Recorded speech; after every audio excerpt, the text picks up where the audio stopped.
बिस्मिल्लाहिर्रहमानिर्रहीम। अस्सलाम वालेकुम। 7th क्लास हमारा नेक्स्ट लेक्चर है वेन डायग्राम। इससे पहले जो भी लेक्चर आपने लिखे थे उसमें सेट के बारे में हम लोग पढ़ रहे थे, ठीक है बेटा। अब हम पढ़ेंगे जो है वो वेन डायग्राम के ज़रिए आप सेट्स को कैसे शो कर सकते हैं। Venn diagram, what is Venn diagram? आपको सेट्स बताए हुए हैं कि यूनिवर्सल सेट होता है एंड उसके अलावा जो भी सेट होते हैं आप उसको कोई भी नाम दे सकते हैं। ए का सेट है, बी है, सी है, वट एवर जो भी है। जो यूनिवर्सल सेट है बेटा वो ये देखें, ये एक रेक्टेंगल शेप है, उसके ज़रिए शो किया जाता है। और देन अदर जो उनसे सेट्स होते हैं उनको आप एक राउंड शेप में शो कर सकते हैं। यहाँ पर चंद एक वेन डायग्राम जो उनसी हैं वो आपको दी हुई हैं। और वेन डायग्राम में हम लोगों ने आंसर्स को शेड करना है, मींस इनमें शेड करना है। अब शेड करने का क्या मेथड है, वो वेरी सिंपल है। For example, first of all ये देखें, यहाँ पर क्या लिखा हुआ है कि think in Venn diagram which region represent the result of operation. कि जो आपके पास वेन डायग्राम होती है उसमें रिजल्ट जो सा है वो कौन सी चीज़ शो कर रही होती है, शेडेड रीजन या अनशेडेड। तो मैंने अभी आपको बताया कि जो शेडेड रीजन होता है यानी कि जो शेडेड यानी कि जो कलर किया हुआ जो भी हमारा एरिया होता है वो जो सा है वो रिज़ल्ट को शो करता है। इनको वेन डायग्राम क्यों कहा जाता है बेटा? इनको वेन डायग्राम इस वजह से कहा जाता है कि Venn diagram were introduced by a British logician and philosopher John when. यानी कि इसका जो इंट्रोडक्शन था सबसे पहले जॉन वेन ने करवाया था। इसी वजह से इन शेप्स को जॉन वेन के नाम पर ही वेन डायग्राम का नाम दे दिया गया। Let's start. इससे पहले आप लोग A union B, A intersection B, A minus B ये सब अंडरस्टैंड कर चुके हैं। अब हम लोग इनके आंसर को कैसे एक वेन डायग्राम पर शो कर सकते हैं। फर्स्ट ऑफ ऑल वो कहता है कि when A and B are overlapping set. Overlapping set की मैंने आपको डेफिनेशन पहले करवाई हुई है। ओवरलैपिंग सेट एक ऐसे सेट को कहते हैं जिसमें दो सेट अगर आपको दिए गए हुए हैं तो उनमें से कुछ एलिमेंट्स जो से है वो कॉमन निकल आए तो देन वो ओवरलैपिंग सेट कहलाते हैं। फॉर एग्जांपल आपके पास उन्होंने दो सेट दिए हुए हैं कि 1 2 4 6 ए का सेट है और बी का सेट है 1 2 3। ये यहाँ पर राइट डाउन करते हैं 1 2 4 6 एंड 1 2 3। अब आप देखें इसमें कॉमन क्या है, इसमें 1 कॉमन है, इसमें 2 कॉमन है, ठीक है। ओवरलैपिंग सेट ऐसा सेट होता है जिसमें कुछ एलिमेंट्स कॉमन निकल आए हैं। तो और इसमें जिनसे दो एलिमेंट्स कॉमन निकल रहे हैं 1 एंड 2 कॉमन निकल रहा है। अब हम लोग क्या करते हैं, आपके पास इसको 3 वेन डायग्राम दी हुई है। इसको अगर ये ए यूनियन बी को शो करे तब हमने इसको कैसे ड्रॉ करना है, ये ए इंटरसेक्शन बी को शो करेगी तब हमने इसको कैसे ड्रॉ करना है, और ये ए माइनस बी को शो करेगी और हमने इसको उस वक्त कैसे ड्रॉ करना है। सबसे पहले तो जो हमने कॉमन निकाले हुए हैं हम लोग उनको लिख लेंगे। आप देखें कि कॉमन है हमारे पास, ये अगर सर्कल आप पूरा करें तो कॉमन हम लोग इसके सेंटर में लिखेंगे। क्यों? क्योंकि ये दोनों का कॉमन है। ये 1 2 बी सेट का भी है और ए सेट का भी है, ठीक हो गया। अब हम लोग क्या करेंगे, 1 2 यहाँ पर है। अब ए सेट में कितने नंबर थे, 1 2 4 6। अब 1 2 तो हम लोग लिख चुके हैं तो ए सेट में रह जाते हैं 4 और 6। एंड इसी तरह बी सेट में कितने रह जाते हैं, बी सेट में सिर्फ नंबर आ जाता है 3। अब चूँकि ए यूनियन बी है तो ए यूनियन बी में आपको बताया गया हुआ है कि आपने दोनों सेट्स के जो एलिमेंट्स होते हैं उनको इकट्ठा कर देना है। इट्स मीन कि ये सारी जो रीजन है ये शेडेड हो जाएगी। ए यूनियन बी का मतलब होता है ये इकट्ठी हो गई है,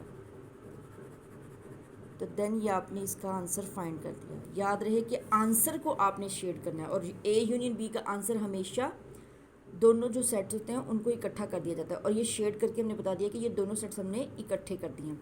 अब यहाँ पर ए इंटरसेक्शन बी देखिए, इसमें भी हम ये क्या करते हैं, इंटरसेक्शन में कॉमन निकालते हैं तो 1 और 2 हमारा कॉमन है, और इसी तरह 4 6 और यहाँ पर 3।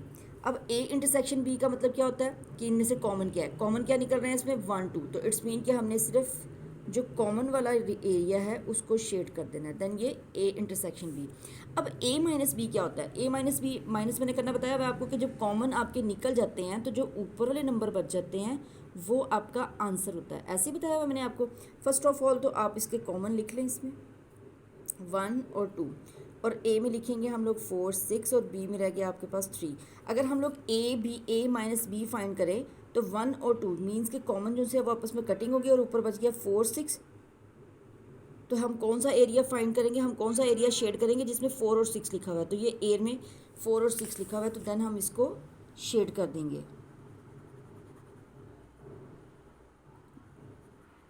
ये हमने शेड कर दिया इसको। अब इसी तरह नीचे आ जाते हैं, ये सारे हम लोगों ने ओवरलैपिंग के किए हैं। अब नीचे आ जाते हैं डिसजॉइंट सेट। डिसजॉइंट का मतलब ये होता है कि दोनों में कोई भी चीज़ कॉमन नहीं है, ऐसा ही शो होता है, ठीक है। अब यहाँ पर देखिए, यहाँ पर भी आपको सेट दे रही हूँ मैं 1 2 एंड 3 4, इसको भी लिख लेते हैं 1 2 एंड 3 4। अब देखिए इसमें कुछ भी कॉमन नहीं है, और वो पहले ही बता रहा है कि ये डिसजॉइंट सेट फाइंड करना है। और इसमें भी हम लोग ये करेंगे कि A union B, A intersection B and A minus B. अब ए यूनियन बी, ए के सेट में आपको दिया हुआ है 1 2, और बी के सेट में आपको दिया हुआ है 3 एंड 4, और यूनियन का मतलब है इकट्ठा कर देना। इट्स मीन कि ये दोनों सेट जो से हैं वो शेडेड हो जाएंगे आपके। अब आ जाते हैं हम लोग ए इंटरसेक्शन बी में। ए में है 1 2 और बी में है 3 4। अब आप नोट करें बेटा, इंटरसेक्शन का मतलब ये होता है कि कॉमन लिखना है। अब इनमें कॉमन तो कुछ है ही नहीं है। जब आंसर इसका एम्प्टी सेट है तो इट्स मीन कि इसका कोई भी जो एरिया है वो शेडेड नहीं होगा। याद रहे कि हमने एरिया वो शेड करना होता है जो इसका आंसर होता है, और इसका आंसर चूंकि एम्प्टी सेट, खाली सेट निकल रहा है, तो इसमें से कोई भी एरिया जिनसे आपका शेड नहीं होगा। अब आ जाते हैं ए माइनस बी। अब ए माइनस बी में देखिए, हमने कॉमन कटिंग कर देने होते हैं, और कॉमन करने के बाद जो ऊपर वाले सेट में नंबर बचते हैं हमने वो लिखने होते हैं। अब देखिए इसमें कॉमन तो कुछ है नहीं है, और लेकिन फिर ऊपर क्या बच रहा है 1 एंड 2, तो 1 2 एंड 3 4।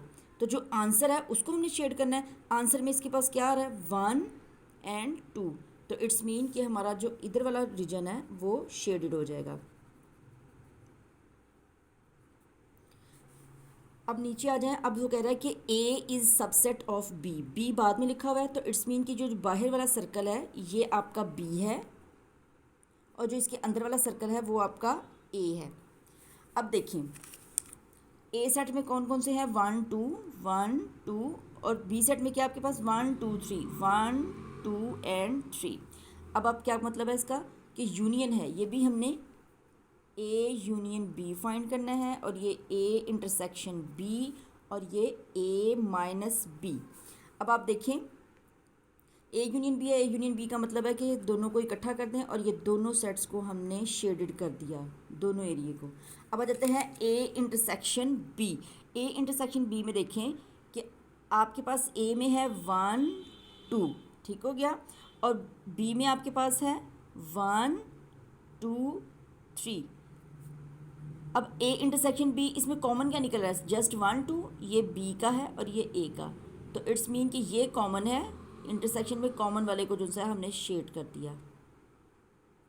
अब आ जाते हैं ए माइनस बी पे। ए माइनस बी देखें 1 2 ए का सेट है, और 1 2 3 जो सा बी का सेट है। 1 1 के साथ कैंसिल आउट, बी बी के साथ कैंसिल आउट, तो हमारे पास आंसर में क्या आएगा, ऊपर कोई नंबर बचा नहीं, इसका मतलब है एम्प्टी सेट। इट्स मीन कि इसका कोई भी रीजन है वो आपस में जो रीजन है वो शेड नहीं होगा। ये शेड जो बाहर वाला है वो हमारा बी का सेट है, और जो अंदर वाला है वो ए का सेट है, तो इसमें से कोई भी हमारा शेड नहीं होगा।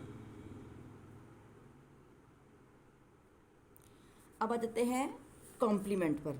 कॉम्प्लीमेंट में देखें, आपको कॉम्प्लीमेंट मैंने फाइंड करना बताया हुआ है कि u में से जिस सेट को भी माइनस करेंगे वो उसका कॉम्प्लीमेंट बन जाएगा। अब हमें a कॉम्प्लीमेंट फाइंड करना है, तो इट्स मीन कि u के सेट में से a के सेट को माइनस कर देंगे तो a कॉम्प्लीमेंट। अब आप ये देखिए जो रेक्टेंगल शेप है ये सारा u है, u में से a को माइनस कर दें तो आपके पास a कॉम्प्लीमेंट निकल आएगा। इट्स मीन कि u इस पूरे सेट में से सिर्फ u को हम शेड कर देंगे, a को शेड नहीं करेंगे। क्यों? क्योंकि a माइनस हो गया है u में से, तो ये आपके a कॉम्प्लीमेंट को शो करता है।